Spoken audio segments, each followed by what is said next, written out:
internship? Yeah, they took me to wait here. Am I with, by the way? Jack. Oh, we already did the handshake, didn't we? Yeah, that's fine. So, what's your favorite book then? That's a tough one. My favorite book of all time has to be...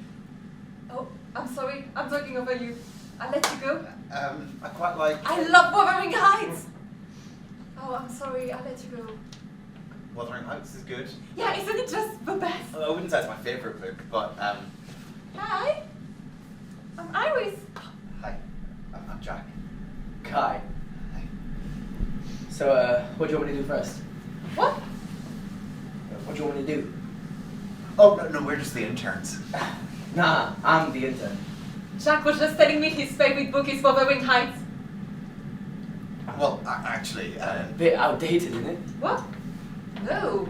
what do you mean by outdated? I just think it's a bit old. Yeah, it's stood the test of time. Yeah, I just don't really see how it's relevant to like a modern audience. But it's a great work of art. That's all something needs in order to be relevant. Yeah, but can't like a great work of art address real world issues and change people's lives for better? Certainly. So then, surely a book which deals with contemporary issues is far superior to one that don't. Possibly, but some art just needs to be great, and Wuthering Heights is both. Now, I read it. I just don't really see what all the fuss is about. Like, unless you live in a field and sleep with your brother, I just don't really see how it's relatable. And even if that was the case, I think like the only lesson there is, don't do that, or else your inbred kids are gonna grow up and marry each other. So that's not what it's about. And these ideas about love and prejudice are still relevant. What's your favourite book then? Time Shelter by Georgia Gospodinov. I've never even heard of that. I read it. I thought it was good. It won the International Booker Prize.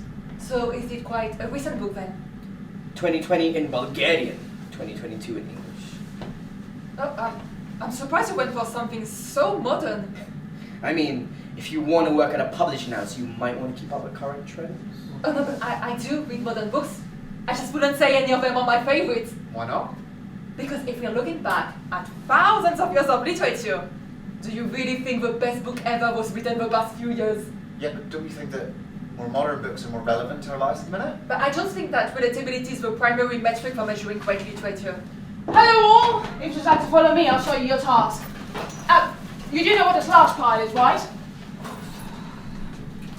We have a backlog of 3 months of queries which need to be sorted. You just read through the emails people have sent for their synopses, cover letters, the first 3 chapters, then you reply if you're interested. You have 3 options.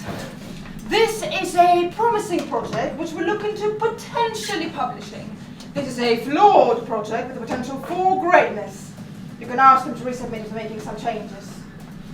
And this isn't worth pursuing. 99% of queries receive the last reply. Do open a recent email, read out the logline for me.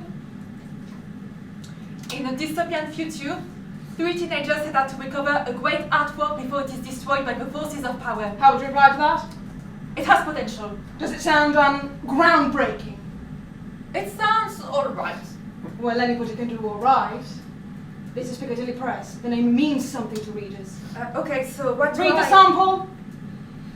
A leaf floats across a barren wasteland. Within seconds, a bullet pierces through the leaf skin. This is to be expected. Is that a really compelling opening? I think so. Reject the email and keep reading through the SLUSH pile.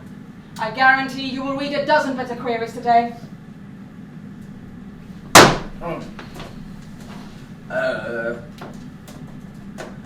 Greta is an ordinary girl at a dead-end job, until one day she discovers her superpower. She can tell you exactly how someone died, provided she's standing on the site of the death. That is a very long log line. Yeah, but it could be interesting. Greta could wander through moors and old houses and solve crimes. It sounds like it would take a really long time. Yeah, some books do take a long time. Has anyone explained how this internship works? I thought that's what you were doing now. Right, okay. Piccadilly Press publishes 1 novel a week. Some are by our existing authors, some are through recommendations, and some are through the SLUSH pile.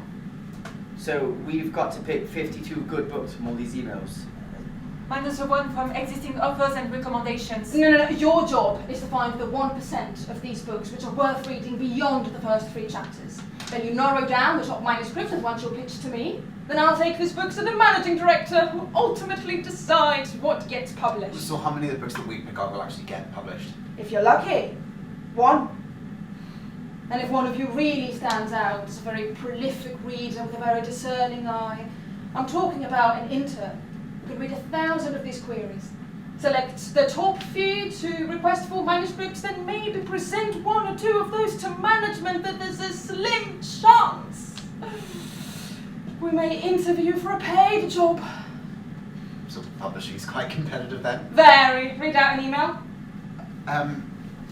A brilliant, unappreciated genius writes the perfect novel, only for it to go unnoticed by the cowards in the publishing industry. He is future Booker winner Mike Borgman, and that is Beautiful Rain Clouds by Mike Bergman. Ha. There's a reason it's called the slash pile. What do we do when we find a submission that we like? Trust me, that's not going to be a common occurrence. As I say, 99% of these books are terrible. What about the 1% that are readable? Well, if the cover letter appeals, read the synopsis. If that sounds interesting with the first 3 chapters, it's up to you if you want a full manuscript. Our inbox says we've got 80,000 unread emails. Hence why most publishers go exclusively through agents. But in the interest of equal opportunities, we wanted the option of unsolicited submissions. 300 a day each. And you'll get through them over the next 3 months. And what about the new emails that come in? The next interns will deal with those. You know, I don't appreciate getting my side to the same day as filming. I know.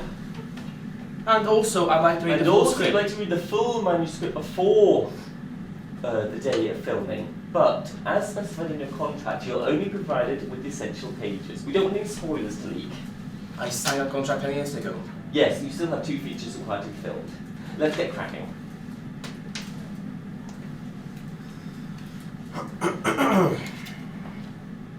How can you say that?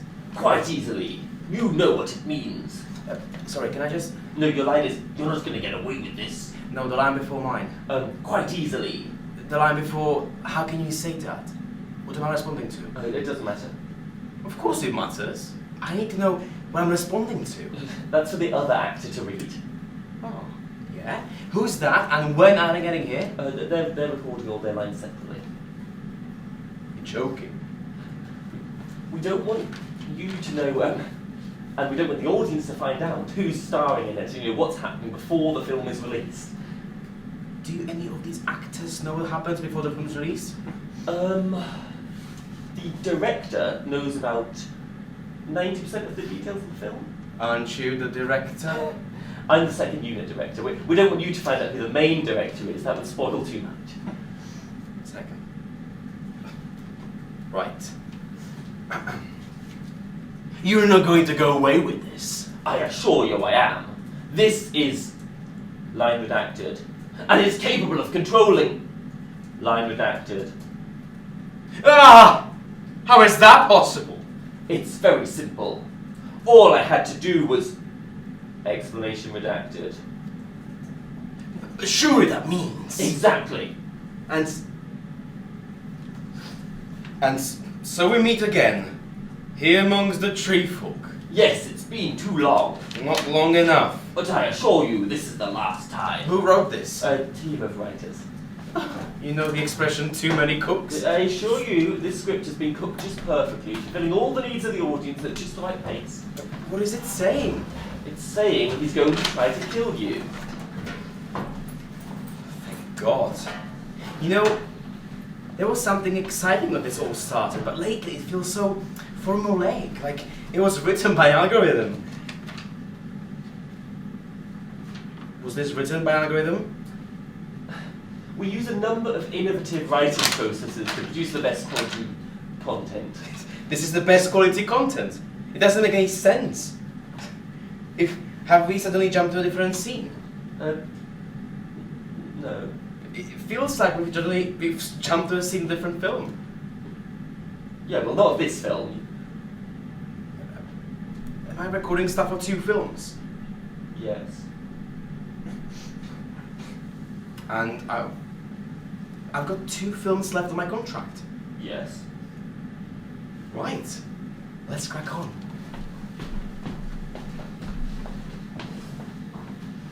So, what was the worst submission you had today? Oh, I had one about a woman called Virgil Riga who knocked every man who looked at her unconscious. I had one about a young orphan who receives a letter inviting him to a wizarding school in Scotland.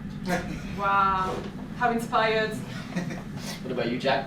I had quite a few, yeah. Growing, isn't it? I'm more worried we'll have too many good submissions. Why would you say that? Well, because we've each got to pick, the best one that we find out of all of these and pitch them at the end of this. I thought we could just, the greatest work would be obvious and we could just kind of get rid of the other ones. But Piscopia said that 99% of them get rejected easily. And if 99% of the submissions you read being bad, Well, half of them have been virtually unreadable. and the other half. Yeah, pretty decent to be honest. Okay, so if that continues to be the case, we'll end up with 40,000 pretty decent submissions, but only able to pick one at most for publishing. That's the way it's always been. Oh, it's competitive. It's not the way it's always been. I mean, there are far more literate people now than any other time in human history. Like, this time a century ago, there were like 13 universities in Britain, right? Now there are over 100, and each one of those has dozens of students wanting to be the next Shakespeare. Yeah, but they're passionate, let them try to be the next Shakespeare. Yeah, but they're all doomed to fail. Right? Maybe one of them is the next Shakespeare, writes amazing plays which irreversibly change the course of humanity, right? Their name will go down in the history books, and all their peers will die, having never achieved their one goal in life. Yes, but that's why we have a canon, isn't it? We have a long list of the greatest writers ever, and that list is gradually being added to over the centuries. Loads of people who are age-tracked to make great art, the greatest few will make it into the canon. Okay, but what if we already have all the greatest artists? We don't. Not while Anthony Trollope is considered literature, we don't have a perfect canon. Then get a new canon. What? Well, hear me out. What if we wipe the slate clean and start again, choosing books which we deem are the best? How can we just get rid of old literature? Shakespeare was arguably and quite commonly argued the greatest works of literature ever. Okay, and where does that leave aspiring writers? To trip up in Shakespeare's footsteps? Jack's got a point. Okay, how about the messages in Shakespeare's play? King Lear is about the failure of nationalism and small-mindedness. Unless we live in a world that have moved past those struggles, it will still be relevant. Yeah, and the reason most of those books are from the 20th and 21st century is that we spent all this time from the Kesh Temple hymn to now trying to perfect the narrative form. Yeah, but that's thousands of years of vital literature. Stepping stones to utopia. We can't throw that away any more than we can stop using essential medicine. But shouldn't we strive to create the most intellectual and representative art that we can? If you want, rather if you need, but those books have already been written. Some greatly representative and intellectual books exist. We can add to that list and improve, yes. But we need to keep the great works that have already been written. Now, we need to publish more books from today. If we only read the issues of Dickens, yeah, we'd only know the issues of the 19th century. Well, what good is that? Oh, I've committed tax fraud. Now you're going to be visited by 3 ghosts. To remember the pain. To know that people suffer. Oh, but why are we trying to remember people that suffered then when there are people who are suffering now? Why not create work that can help people today? And how can you help people? By writing books that give advice. By showing that there are others with the same pain. By creating works that can help people for today, change their lives for the better. You're right. In fact, I have a great way of ending a lot of suffering on Earth, right here, right now. Yeah, what's that?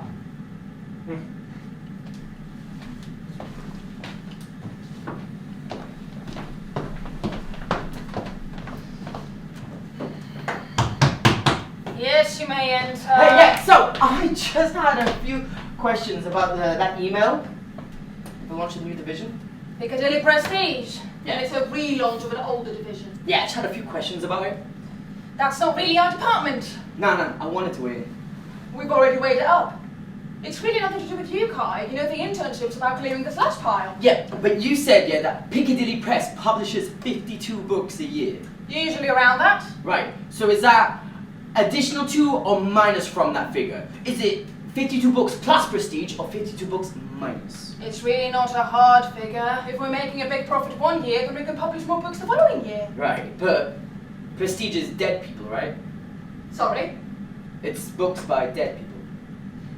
Classics, yes. It's devoted to discovering hidden gems which have been previously overlooked. This is all in the email, Kai. Yeah, but what you're saying is while we sit there sifting through the slush pile, churning through hidden gems, you're going to sit there and look for works from a long time ago by authors who are now deceased to find works to celebrate, while at the same time we have thousands of works by interesting living authors and we're not able to publish them all. There's a separate team to deal with that, Kai. Yeah, but you're reallocating funds from contemporary fiction to invest in authors who are no longer around to appreciate their claim and whose works are growing increasingly outdated. On the contrary, the Prestige division will specifically celebrate those books which still have contemporary relevance. I argued against Prestige being closed down at the time. You see, it was a misguided attempt to prioritise the here and now. But Prestige was a big money maker. And that income gained by finding the great works of history which people still want to read today helped us fund the publication of newer, lesser-known authors.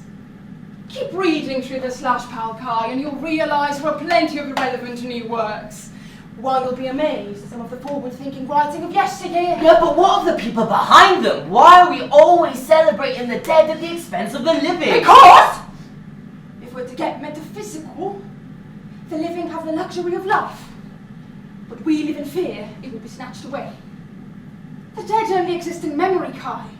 And it's our responsibility as purveyors of great literature to decide who and what is worth remembering. But our job as a company is to make profit.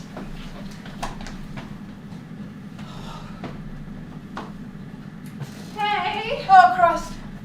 I wanted to have a word about the internship. Have you not had enough words? I thought there were 5 interns last year. What makes you think that? One of them told me.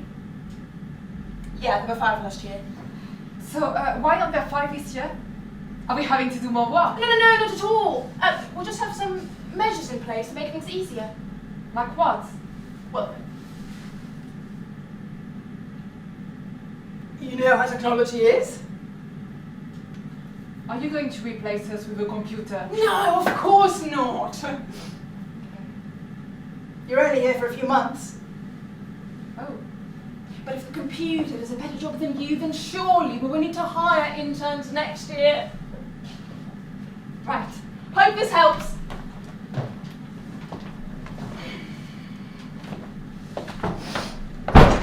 It's Gospodinov. Sure, you're Gospodolvinov. No, it's Gospodinov. I've got a Bulgarian friend. What's your mum? No. Hello! I'd just like to introduce our new intern. This is Samuel. He'll be working with you for the next couple of days. Virgil. Yes, Cyrus, you have a question? Not a question, more sort of an observation. Go on.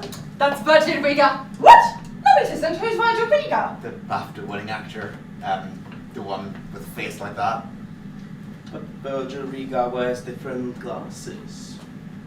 Is that the best you're going to come up with? All right. He's here researching for a new film. Where he plays an intern. Where he works in publishing. Only no one actually trusts him to negotiate contracts, so we've stuck him in here. You said it because this was the beating heart of the company. Oh, yes, I did say that, didn't I?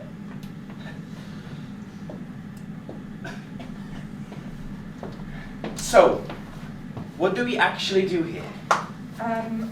Look, we worked really hard to get an internship at a leading London publisher. So we will oversee what gets published. We read terrible manuscripts. And a lot of amazing manuscripts. Then we reject the terrible ones. And a lot of amazing ones. How do you know what's good or not? You have to have a very discerning eye. Only the best survives. Then you get overlooked in favor of some nostalgic drivel that deserves to be published purely on the basis that no one wanted to read it back then, so surely someone's going to want to read it now. Some old work might be hidden gems. Yeah, and some of these 80,000 emails will contain hidden gems. Kai is a little bit confused about traditional publishing. A lot of the money actually comes from the classics. Don't like traditional anything. I prefer modernity. It keeps us on our toes instead of dragging our feet. Tradition isn't a dirty word, you know. I know. And that's why I hate it. I love this dynamic. So, Virgil, what's your film about? Oh, please, he's an actor. It's not his film. It's about a publisher who's torn between publishing a work he believes has commercial value and one which has philosophical or artistic merit. Who would want to watch that? Everyone's a critic. Yeah, but I mean, we kind of have to be. It's part of our job. Iris doesn't like addressing contemporary issues. She prefers longing for the past. I don't long for the past. I learn from it. Virgil, what are your favorite books? Please, as an actor, not a bibliophile. I'm well read, you know. I read hundreds of plays and film scripts before I decide what work to take on. And when I do take on work, I read extensively to research my part and consider novels which may influence the way I play the character. And if all that means nothing when it comes to my literary knowledge, how about the fact that I won an Olivier Award for playing Titus Andronicus? I love Titus Andronicus! It's great, isn't it? It's different from any other Shakespeare. Yeah! Oh, I love meeting someone who knows Titus! It's one of those hidden gems. It's like the Lodger or Merrily We Roll Along or Station to Stations. Most fans ignore them, but then there's a point where they just click and it's like you're part of a secret society. Doesn't that counteract your own ideas about the canon? What? Well, Titus Andronicus isn't in the canon, is it? So. Well, Shakespeare certainly is. All of Shakespeare, even in the scene in Two Gentlemen of Verona, where the titular gentlemen are laughing up the woman being raped. What's this? Are you not allowed to lie, Titus Andronicus? Right? Iris clings on to the notion of a great canon of classical literature. And you disapprove of the canon? I prefer works which actually have contemporary relevance that can help people today. So, do you think writing needs to speak to people, like properly relate to the issue we face? Absolutely. And you, Iris? Yeah, I think it can do. I just don't think that's the sole purpose of literature. Yeah, but if there's an issue on your mind, isn't it your obligation to write about that issue? That is the sort of thinking that can win you a Nobel Prize. Not everybody's after a Nobel Prize. Some writers correctly believe it to be a sham. Well, it is far from perfect, but it does form a neat guide to the great writers of the 20th century. Of course, they missed a lot of women on the list, who in their right mind would ignore Virginia Woolf, but award the Nobel Prize in Literature to Bjornstone. Scandinavians. As I say, the Nobel Prize in Literature, they are far from perfect, but they do form a neat guide to those writers who boast about creating utopia through exploratory literature. So it's an attempt to make a list of the best, yeah, that's what matters to you. Yes, precisely. As new writers emerge, we will progressively trim down the list and make way for the new number one. Yeah, but don't you think we should focus more on creating revolutionary work rather than just narrowing down the qualities of meaningless writing? Is the canon meaningless? I mean, it depends what it does. Like, some novels are praised for how well they capture humans' life, yet the novels themselves do nothing to help anyone. Do you ever think that maybe people just like to read a book for fun? It's very easy to have fun, not so easy to produce literature. In other words, fan fiction is fleeting, but literature will last your whole life long. You're working in contemporary fiction department or publisher. They surely know, they're surely looking for what has commercial value regardless of whether or not it has artistic merit. Well, firstly, we're not working here because it's not paying us. And secondly, the true literary value of a novel isn't calculated until long after its author's death.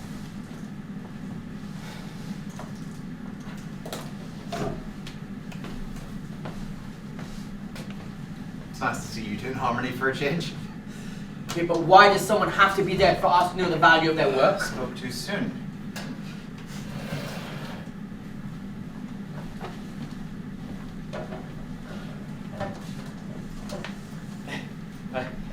Hi. So those two are pretty passionate about literature then? Yeah. I mean, I am too, but just in a different way. What way are you passionate? I'm passionate about writing. I don't see the point in debating the future of art if you can't make that art yourself, you know. What do you write? Novels. I don't think there's any chance of them getting published anytime soon now. Why not? Because there's a bias towards celebrity. Like if you look at what gets published, it tends to be books by actors or columnists or presenters, which are critically panned, but they get published anyway because the book needs a name behind it. So. The book's strong enough, it should stand on its own. You would think so, but it's like if a studio's making a film, right? They cast big actors in it to sell tickets. It's the same with novels. Of course, so they can bring in more funds. But usually the main role or two will go to an A-lister, and the other main role will be filled up with people who you look at and say, you know, that's the one, you know, the face, the thing. Yeah. How does a writer do that? Like, you know, most novels only have one writer. It's not like you can be a supporting writer. So. What about ghostwriters? They're not usually credited. Okay, so isn't that what literary magazines are for? You can publish a few short stories and poems and make it in that way. I'm not good at writing short stories, really. You want to write novels? I do write novels, but my short stories are pretty terrible. So, But they're just short stories. yeah, I'm well aware of the concept. If you want to write short story, don't you just start write a novel and then stop? No, what you're talking about is an unfinished novel. No, but with short stories, they require a certain style of writing. Like you can gloss over some details without forfeiting depth. You know, like in a short story, you you don't have to say like what the characters are called or where they are or even really what happens. That doesn't really work in a novel. Short stories require more of a delicate touch. Why don't you try? I've tried. I've tried hundreds of times. You know, out of those hundreds of attempts, I've managed to create like 2 or 3 great novels. You know, novels that have made people cry. And these are people who never read a novel more than 4 stars in Goodreads. So like when they give you good feedback, you know they mean it because they don't do it lightly. You know. I'd love to read what they're reading. And if someone decides to publish my novels, then you can. Send it across to me. What? I'll have to read your book. I'm sure it's interesting. Whose side are you on? Why do you keep saying that? We are not feuding sides. We are humans trying to understand this world. Yes, and we'll never understand the world unless we embrace the chaos. Well, embrace the chaos of your ancestors. No, embrace the chaos of now. Come face to face with your problems, Sky. We do have a problem. What happens when we have too much literature? This is important. Is any of this actually helping? Like, you know, if this argument isn't helping your decision-making process, maybe just leave it till the end of the day? I think it's helping. How many submissions have you read today? 30. I've read 90, and there's still a lot more to go, so let's do it, okay? Well, if we never dispute what makes great literature, how are we supposed to know which book to take further? Okay, well, you've had your little debate. I was very happy to join you, and then I felt very inspired to get on with our jobs, which I did, while the two of you keep going around in circles. What does it matter anyway? Might as well just ignore the majority of submissions. People worked really hard on these submissions, okay? Yes, but we might as well assume that most of them are terrible. We don't have the time to treat everyone as a masterpiece, do we? Oh, but we do have the time to argue about existential literary problems. What's this about, Jack? It's about finding the one masterpiece which absolutely deserves to be published out of tens of thousands of submissions. Well, actually, I have one. Utah Jazz. It's about music, basketball. Weirdly both, but also vampires. That's something. It's actually incredible. It's such a strong voice with such a bold vision. And it has so much to say about the state of the world without getting too cumbersome. Yeah, I'm pretty sure that's what I'm going to take to Piscopia.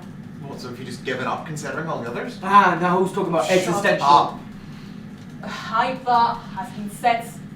It will take something incredible to knock Utah Jazz off its perch. But then you have to admit, if something better does come along, you need to bump Utah Jazz out of your hypothetical canon. Certainly. Oh, here's something. The day of delight came yesterday. A look into the seedy world of publishing, breaking down the failures of the industry to accurately determine quality work. Sounds like someone's got a chip on their shoulder. I was actually going to say, it sounds like something you would write. Is it any good? The synopsis is really promising. Read the sample. So demanding.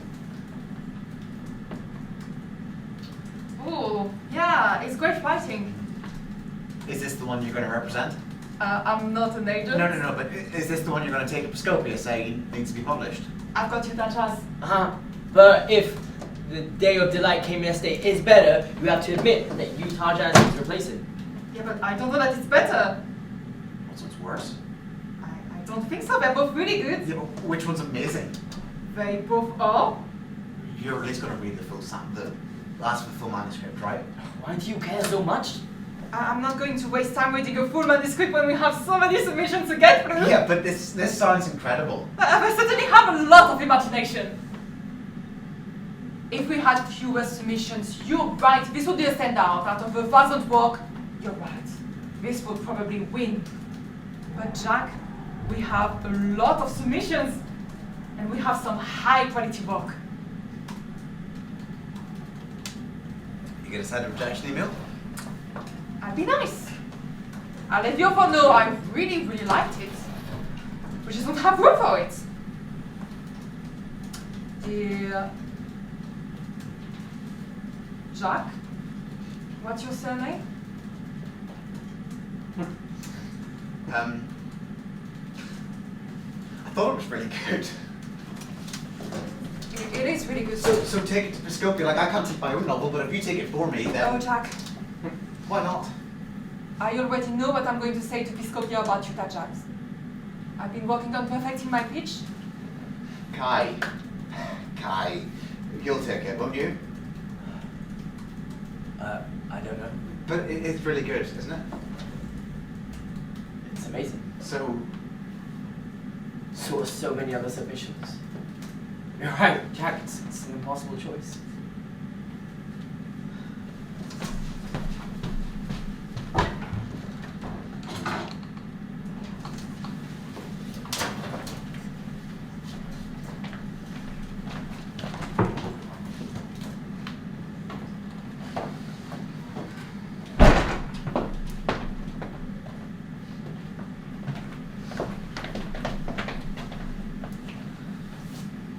So, Utah Jazz is this incredibly powerful vampire novel which I think works as a stunning metaphor for young girls' first experience with menstruation.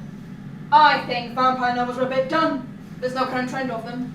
Oh no, but it's so much more than just a vampire novel. It may be other things in addition, but it is still nonetheless a vampire novel. This is not 2008 anymore. Kai! Well, I can't stop thinking of Dharma Falls. This epic journey about a man in search of his ancestral homeland ends up on a pilgrimage in search of a spiritual leader up a mountain. Interesting. It provoked so many questions about everyday life. Honestly, when you read it, it'll change your life. How long is it? 600 pages? A4? Yeah. So in print, it's going to be over 1,000 pages long. Can you really see somebody reading that on the tube? I mean, if you want a life-changing Can you experience. really see somebody reading that on the tube? No. But it's still an amazing... Jack, what do you have? The Solar Guard explores environmental themes and class struggle through a futuristic dystopian society in which access to the sun is limited to those in positions of power. So like that episode in The Simpsons? No, not quite. No, in this world, it is the proliferation of skyscrapers which causes most of the world to live in darkness. Only those who have high-profile jobs or live in penthouses can see the sun or harness its energy. What's the balance of preaching to entertainment?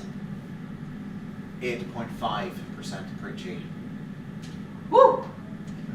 That is a perfect preacher percentage. What did you say it was called again? The Solar Guard by Virgil Riga. Virgil Riga. Yes. The actor. Yes. He's written a novel, Yes. and it's good. It's phenomenal. Dharma Falls is also stunning. Yeah. Nah, but it's the 21st century's answer to the Beat Generation. Oh! Oh no, nobody asked. An actor wrote this. Yeah, every word. I'm sure it needs a bit of editing, but... No, I mean, it's fantastic as it is, honestly. Why didn't he go through his agent? Judging from his emails, I think he wanted to demonstrate his worth as a writer, you know, rather than having people come in with any preconceived ideas. Then why not use a pseudonym? Well, he is an actor. They proudly take credit for humility. Alright, sorry, but when does someone who mainly works as an actor just churn out a great work of literature? There was this guy from Stratford-upon-Avon. Apart from him. Let's bring him in. Shakespeare. Virgil Riga. Let's bring him in the office again. There's so much I want to ask. You haven't even read the full manuscript yet. Honestly, the opening line is fantastic. I am pushing everything back just to read this.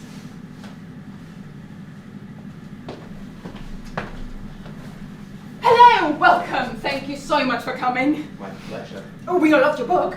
The scene where I fight over the different types of sunlight was hilarious, but then it also made me think. It's really great writing when you can like see the argument from both sides, even though the characters think they're doing right, and you know who's right? All their actions are pretty convincing. The second Jack read it, he was able to tell how masterful your writing is. So when the rest of us got a chance, we were overwhelmed. I hate to admit it, but it's a great work of literature. Why do you hate to admit it? But Jack discovered you. I wish I'd read that email first. I mean, as long as the book gets published, all that matters, right? Of course, credit is arbitrary, but props to Jack nonetheless. We had a lot of good submissions, but we each had to pick our favourites. But the Solar Guard. Now that you've created this masterpiece, I'm kind of jealous. You're not just performing in someone else's work, but you're creating something of your own. Yeah, from now on your acting career will be a brief prelude in the biography of history's greatest writers. Not to sound too arrogant, but my acting career's been pretty good. Of course, you won an Ivor? He won a BAFTA. No, I think it was an Olivier. It was all of those. I'm a Bobby winner. Bobby. A what? A Bobby. It's the British equivalent to an EGOT. It means you've won the top awards for film, theatre, TV and music. A BAFTA, an Olivier, another BAFTA, and either Brit for performing music or an Ivor for writing music. You write music. I wrote the main lyrics to the theme tune of a series I was in. That show won me a TV BAFTA award as well. In everything I do, people just remember me for that one role. 3 months of my life performing and filming an iconic part, and the rest of my life gets overshadowed. And all of that will soon be overshadowed by your crowning achievement, acclaimed novelist. And all those other awards will have to make way for your Booker Prize.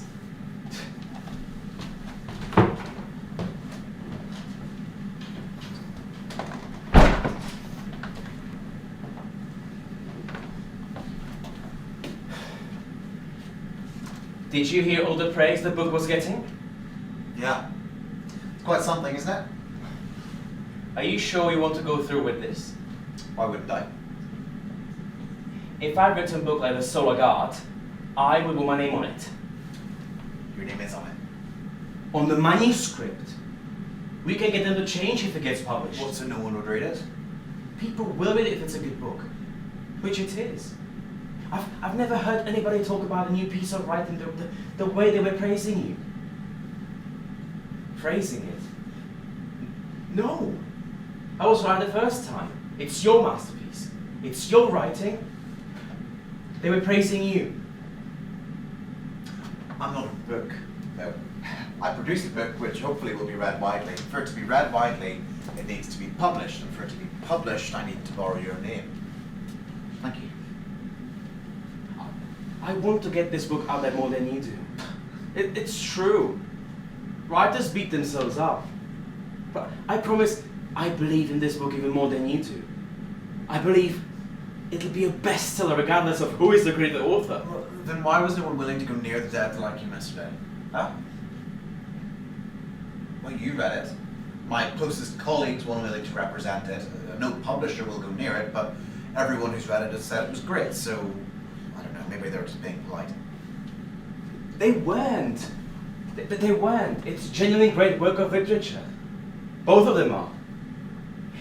If the Solar Guard gets published, you need to show them Day of the Like Him Yesterday as well. I've sent both books to every single literary agent in the country, right?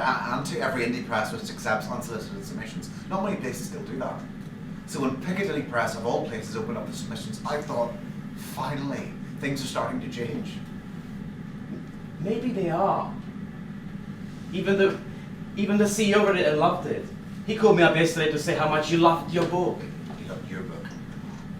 A book which is written by you. Yes, which no one was willing to take a chance on when it had my name on it. Yep, consumer capitalism sucks. I'm afraid I can't help with that one. You're already helping me. I just feel guilty. Why? I feel guilty ever since I read your book. I feel guilty about everything. I've been to rehearsals to Ghostwriter, the film I was researching for when we met. And I just feel guilty. Why? Because I didn't write it. Yeah, but I told you I'm happy for you to take credit if it gets to be published. The film. I didn't write the film. Do you want to write films? I tried years ago. That was terrible.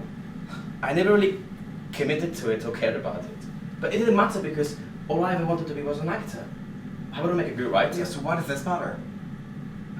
I feel guilty turning up to rehearsals and delivering lines that aren't mine. Isn't that what actors do? Yes, and I'm just an actor. I don't create anything. Yeah, but hey, you're the one giving life to it. It couldn't exist without you. But I didn't invent these characters. When I played Titus Andronicus, it was exhilarating. And then the show ended and the same character has been played at the Barbican, the Globe, the RSC. When I die, that character will live in countless different forms but my performance of him won't. So that's why I wanted to do more films. So I've done something which outlives me. Well, last night, I had a vision of someone 100 years from now on looking me up. And all they can see was me performing in 100 different roles. But the one original role credited to me was the Solar Guard, which you wrote. What? Jack, you were the Solar Guard. no, I knew it. no, you didn't. No, I didn't. But it makes sense. The style, the writing, the Day of the Like Him Yesterday. You were them both. But why? Because I'm a writer. Yeah, but why take credit for one and not the other? Because look at how people are reacting, okay? No one wanted anything to do with the Death of Like Him Yesterday, but suddenly everyone wants a piece of the Solar Guard because they think a celebrity wrote it. But Jack, it's an amazing piece of literature. Better than the Death of Like Him Yesterday? I don't know. Jack, are you really willing to give up credit for the sake of commerciality? What good is credit? Of course I want to hear how I'm a brilliant writer, how my book is amazing, but no one will be saying that if I can't get it published, okay? This is how I do that. I don't care about credit, I care about literature. Whoa, what's going on in here? Virgil didn't track the Solar Guard, Jack did. Ah, I knew it. No, you didn't. Yeah, I did. You let him put his name on your book so he can have a best-selling novel and he can take all the credit. I didn't let him, I asked him to. Ah, was he reluctant? A bit. Well, maybe I should be more reluctant. Jack, it's your masterpiece. I don't create characters or stories. I'm just an actor. I didn't write the Solar Guard. Jack did. What? I just put my name to it so you take notice, but he deserves all the credit. And will you be stepping in on naming and promotional duties for Jack's future works? If he wants me to. Ha! You've changed your tune. Yeah. Jack's actually a good writer. I'm like, Sorry, what's going on? Well, when I approached Virgil to be the public face of one of my novels, he was staunchly opposed. Then I found the solar guard, which actually moved me and actually had something to say. Ooh. Are you gonna take that Piscopia? You're right. She doesn't. No more than I do. Now, I created a novel. I get to decide what name goes in the front. She used an AI. A writing algorithm which does nothing other than scans through popular tastes, work out what sells, and produce something generic for public consumption. Ooh. How modern. I don't suppose I could read it. Kai, you can find it in the shared folder. It's called The Coven of Nightfall. I would suppose that a manager of publishing house knows the difference between literature and content. If you've read A Coven of Nightfall, you know it's fantastic writing. I did read it. It's fine writing. Incredible writing. Passable writing. It's actually pretty good writing. Kai, what are you doing? Being honest, it's pretty good. Thank you! This is the future. Don't stand in its way. But that's all it is. Just good. What? Well, it's AI. What it does is it detects what attracts writers and it looks at patterns and then uses that information to write a novel of its own. Yes, you're describing what every good novelist does. Nah, a great novelist has their own ideas. Well, AI can generate its own ideas. AI can tell you a story, but it can't express opinions. Well, if you mean the dialogue isn't believable, you're wrong. You because don't get it, do you? Novels aren't just about pure enjoyment or escapism. The great novels, the really great works of literature are expressing ideas. Writers experience the world in a way an algorithm can't convey. They vent their frustrations and they push forward their observations in a way that is so different to simply knowing what people like and repeating it. Great novels, they lead the way, they don't follow. Thank you. They do that for actors too. Oh, You think that because you can replace people with software and do a believable job. That's not all it is to it. But in your efforts to culturalize the human aspect of art, you fail to realize that every human consumes art precisely for its humanity. we are a company. We sell books people like to read.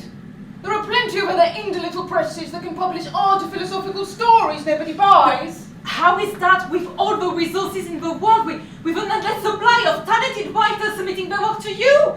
The only work that you're really passionate about is a novel with no messages of it, just fan service. If you don't like it, that's fine. But we know you will like it. This book is so much more than just one book. Because you will do it again and churn out thousands of AI-written novels. No! Well, yes, that too, but... Kai, how long is The Coven of Nightfall? 100 pages of A4. Ah! See? Your flawless algorithm had to be edited down. When I read it, it was 400 pages A4. Did you finish it? I did. I'll admit it was gripping, but it wasn't original. I could never get to the end of something that long. And your laptop, or tablet, or Kindle, or phone knows all this. Your devices know how quickly you read, which books you prefer, which paragraphs you linger slightly longer on, which adverts catch your eye. If you were to open the same document on your laptop after months of reading and replying to submissions, I guarantee you there would be a tailor-made version of The Coven of Nightfall just for you. Kai, are you still reading? It's really readable. But it doesn't mean anything. Like, what are the ideas or the themes or the philosophies expressed? They're random. Readers don't care about such things. They care about being entertained. At what cost? None whatsoever. This will streamline the whole process of publishing. What you have here is the perfect software to help writers edit their novels. It can go through, it can detect mistakes, inconsistencies, moments which are too slow or repetitive. Writers could use this to make their novels even better, but instead you're using it to kill originality, to kill the careers of actual novelists. It's not like novelists will be completely discarded. It's just that they have to up their game if they hope to win the contest. A contest against a ruthless, heartless machine which only cares about sucking up to its owners. And consumers. You really expect an algorithm to do a better job at understanding people than writers do? We're a company. We have data. We know what sells. But yet every single time, the top people, the algorithm, the figure, They completely fail to understand what people want. Because most of the time, people don't know what they want. Right! Let's all just take a breath, Jack, don't let them publish your novel. This is my only chance to break through. Jack, this is evil. It's so subtle, which makes it even more evil. What are you talking about? If your AI created novels with no skeleton, it would be immediately obvious and everyone would turn back to good novels. But you're creating well-written, compelling novels with no heart. Iris, these are the books that have been keeping the industry afloat for decades. I don't want to put my name to anything this company decides to release, if that's the case, and that's the direction it's taking. Fine, there are other celebrities that will fill your boots. Anyone's name's gonna be on that book, it has to be Jack's. Great. Jack, what do you want? I need to ask something. Go on. Virgil, Yes? why did you pick the Solar Guard? It's a masterpiece, Jack. So was the dead that came yesterday. What? Jack's other masterpiece. Well, which celebrity's name is on that one? Just mine.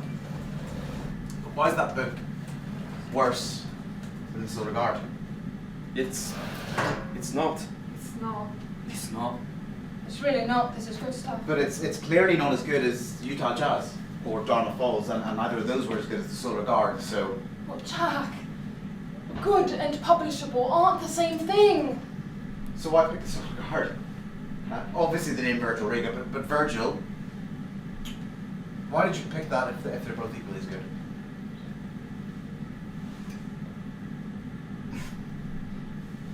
I don't think you like the answer. I need to know.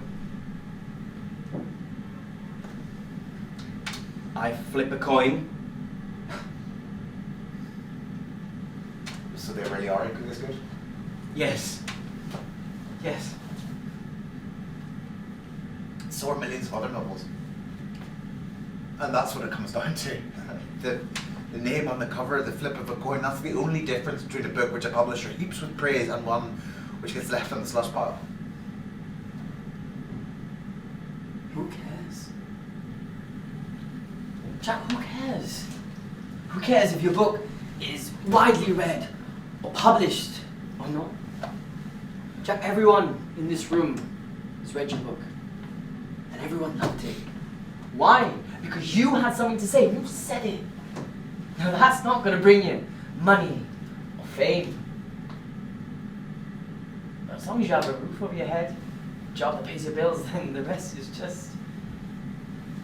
it's just arbitrary. He's right. I mean, I have read most of the canon, and it doesn't all work for me. Yeah, I don't think there's anyone who loves every classic, say it. But I loved your book. And I also loved Utah Jazz. And I hated Dartmouth, but oh, I loved your book. And I won't be the same after having read that. That's why you're right, isn't it? It would be great to change the world, but you changed my world. Because your writing is real and has so much to say about life and nature and existence. That's not something an AI could do. Because an AI doesn't have emotions or opinions. It can't feel the world the exact same way you can. Only you can do that.